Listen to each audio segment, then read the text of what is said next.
Hi guys, it's Min and welcome to Korean class. 안녕.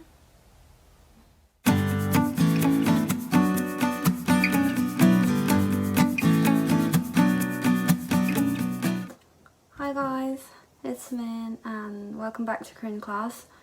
Today we're going to talk about how to use objective particles. These are relatively easier than the first class, 은는, 이가, what we saw in the last lesson. But a lot of students have been asking questions about this objective particles, 을 and 늘. And I personally saw a lot of mistakes on this issue, so I decided to show you some examples and talk about these particles. First, you have to see the difference between subject and object. Subject is the one who leads the action, who is doing it, who's doing the verb, and object is what the subject is controlling, so being a target of this action. Therefore, you can have only one subject and one object in a sentence. For example, when you want to say, I like cats. In this case, the subject is I, because I'm the one who leads this situation and I'm the one who likes it. And cat, 고양이, is the object, because that's the object that I like here. So in this sentence, you're gonna put 을 or 를 to the word cat, 고양이, to make sure that 고양이 is the object of the sentence. So the full sentence would be like 나는 고양이를 좋아해요, or 좋아합니다, as you like. Or another example, if you want to say I put a coat on, in that case you're gonna say 저는 코트를 입어요, because coat is the thing that you are wearing, so coat is an object, so that you have to say 코트를 입어요. And it's same when if you drop the subject off, you still have to say 고양이를 좋아해요, if it's the sentence that I like cats. Or when you say I put the coat on, you're gonna say 코트를 입어요. When if you put subjective particle 은는 or 이가 instead of 을을, the meaning of this sentence would be totally different. For example, if you say 고양이는 좋아해요, not 고양이를 좋아해요, in that case 고양이는 means it's the cat who leads this action, so it means the cat likes.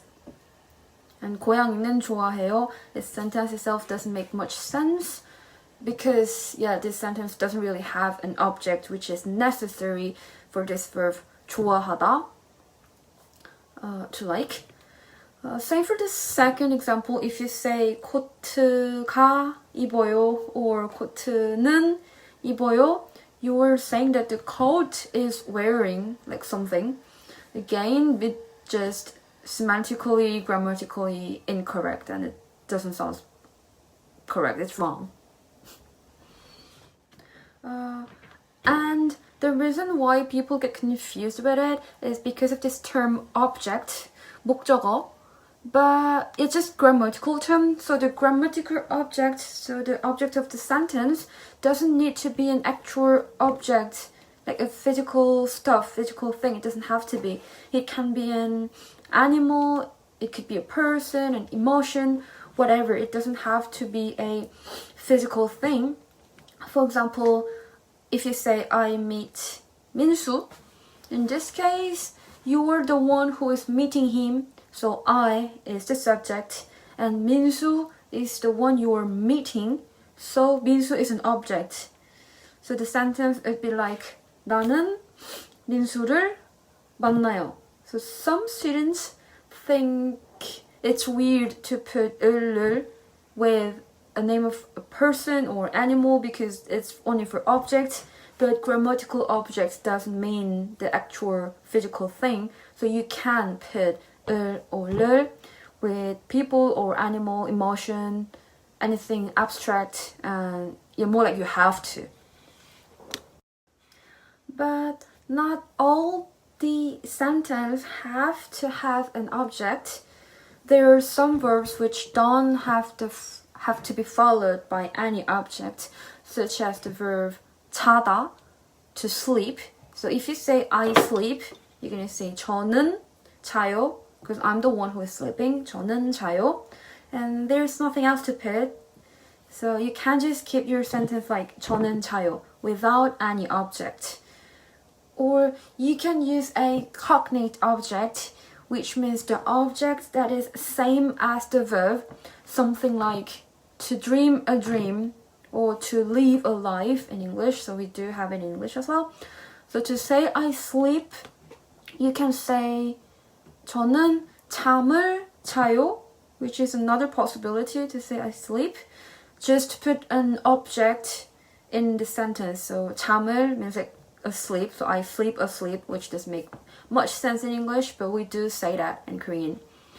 The other verbs which can follow cognate objects could be like 춤을 추다, to dance, or 그림을 그리다, to draw, or also to paint, like to make something artistic.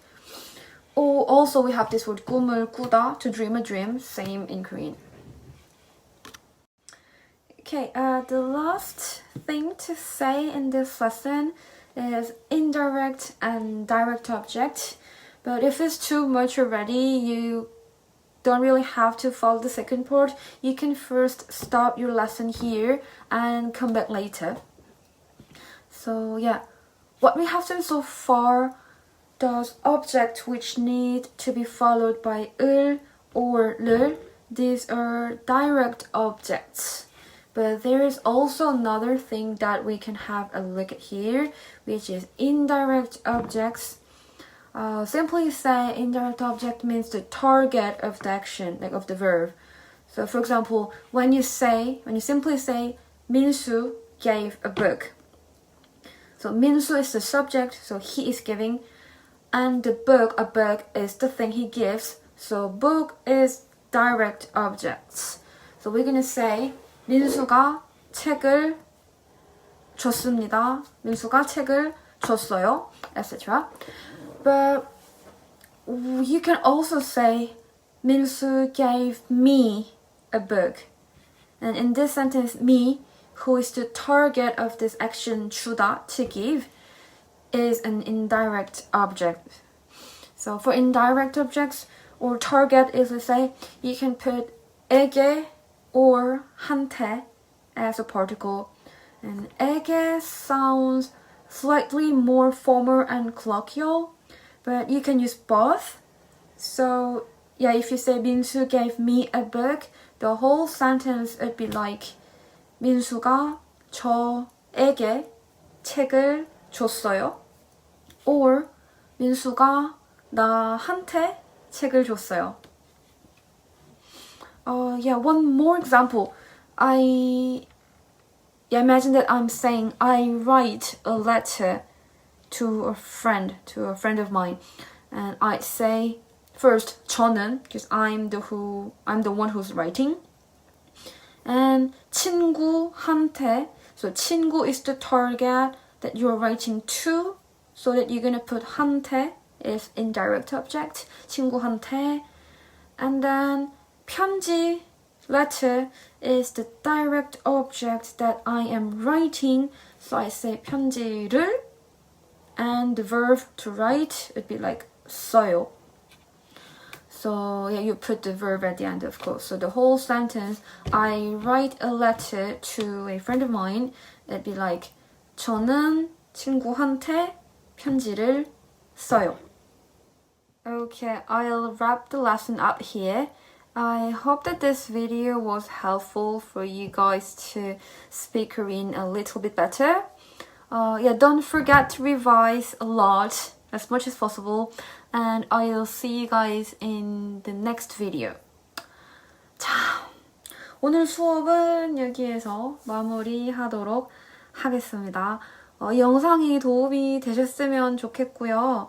저는 다음 영상에서 만나도록 하겠습니다. 공부 열심히 하세요. 안녕.